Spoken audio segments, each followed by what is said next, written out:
Hey everybody, it's Ed. Today's video is going to be, well, basically a little research as to whether or not Bruce Springsteen was a member of the King's Court fan club.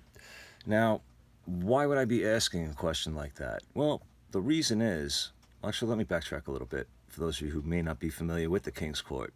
King's Court was a fan club that was formed in 1972 when four people who were Elvis fanatics met while in line to get tickets for Elvis's performance in New York City at Madison Square Garden.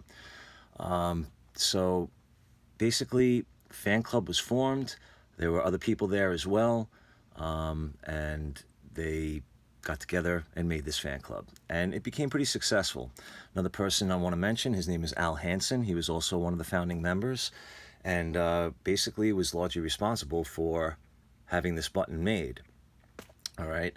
Now, why do I keep focusing on this button? We're going to get to that in a minute. But the fan club, again, was formed just by fans meeting. They weren't happy with other fan clubs that were out there, so they discussed what they would do differently. They tried their hand at it, and like I said, became pretty successful.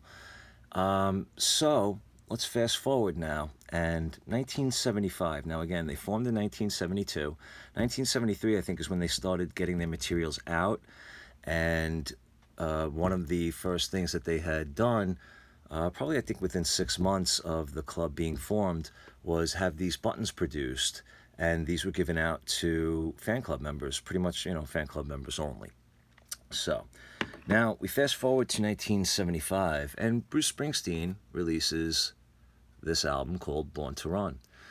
Now, the funny thing is, it depends on what kind of a pressing you have, because what I'm going to show you is I'm going to zoom up, and you will see on his guitar strap that he is wearing a badge of some sort. Now, again, it depends on the pressing that you get, because I've seen many pressings of this album where it's just basically a black silhouette.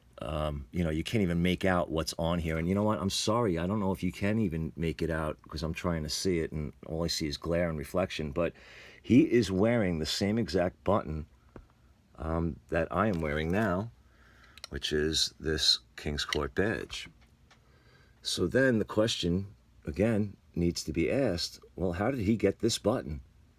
Because the only people who had it at that time were people who were members of the fan club. And I remember discovering this, I think it was around maybe 2004, 2005, that this pin was being worn.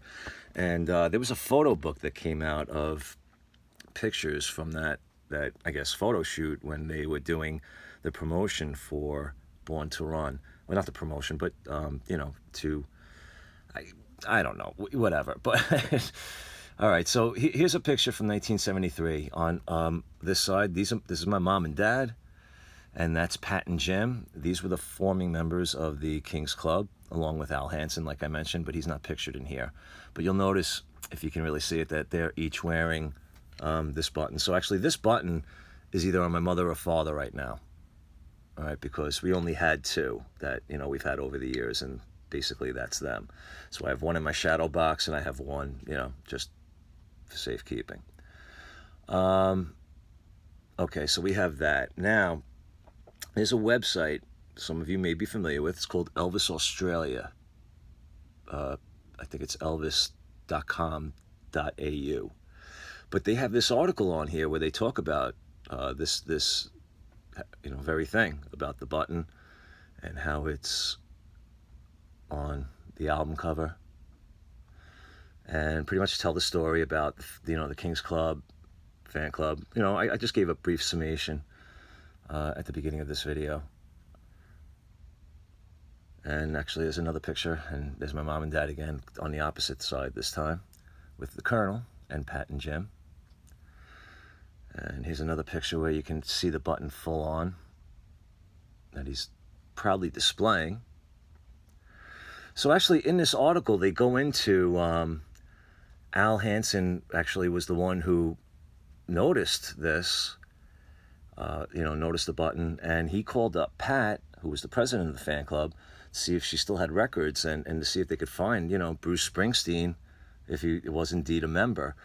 However, it did not appear that they were able to locate any such record. So it's really unknown where he, had gotten that button. But the fact that he had it and displayed it. Oh, wait, actually, there's a couple more pictures I wanted to show you.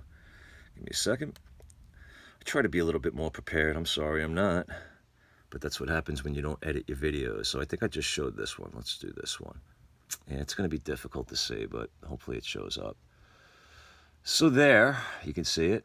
Is another one where he basically just flat out is displaying it. Oh, no, that's not the one. Hold on. Let me go back. Sure, guys. Here we go. Boom. All right. He's displaying it right on the sleeve, making it right up front. So it's kind of funny. I guess he wanted to somehow sneak Elvis into the album somehow.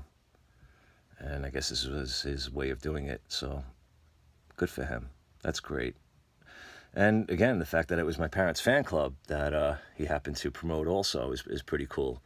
But again, it was so obscure, and I guess you would kind of call it an Easter egg in today's world. But there you go. There's my Easter egg for a little bit of my family's history and the King's Court fan club and the connection to Bruce Springsteen. But what that connection actually is, we have no idea.